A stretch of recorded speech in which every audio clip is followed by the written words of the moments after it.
بسم اللہ الرحمن الرحیم۔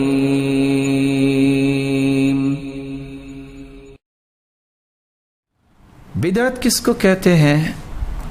امام جرجانی کہتے ہیں البدعہ ہی الفعلۃ المخالفۃ للسنہ، بدعت ایسے فعل کا نام ہے جو سنت کے مخالف ہو۔ اور امام ابن تیمیہ رحمۃ اللہ علیہ فرمایا کرتے تھے البدعۃ فی الدین ہی ما لم یشرعہ اللہ ورسولہ وہو ما لم یأمر بہ امر ایجاب ولا استحباب، دین میں ہر وہ چیز بدعت ہے جس کو اللہ اور اس کے رسول نے جائز قرار نہ دیا ہو، جس کے واجب ہونے، جس کے مستحب ہونے کا حکم نہ دیا ہو۔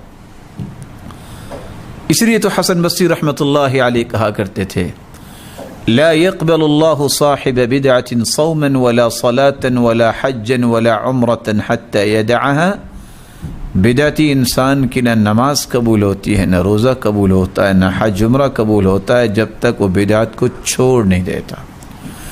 اور عبداللہ ابن بسر بیان کرتے ہیں کہ من وقر صاحب بدعہ فقد اعان على هدم الاسلام، جو شخص کسی بدعتی کو عزت اور توقیر دیتا ہے گویا کہ وہ اسلام کی عمارت کو گرانے میں تعاون کرتا ہے۔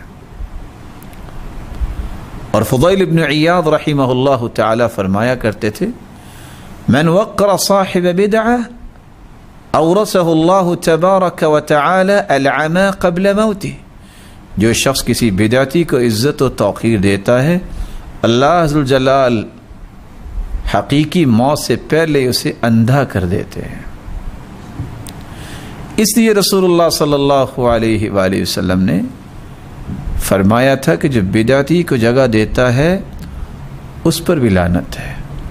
اور فضیل ابن عیاض کہا کرتے تھے ومن جلس مع صاحب البدع لم يعط الحکمہ، جو بدعتیوں کے ساتھ بیٹھتا ہے اس کو کبھی حکمت و دانائی نصیب نہیں ہوتی۔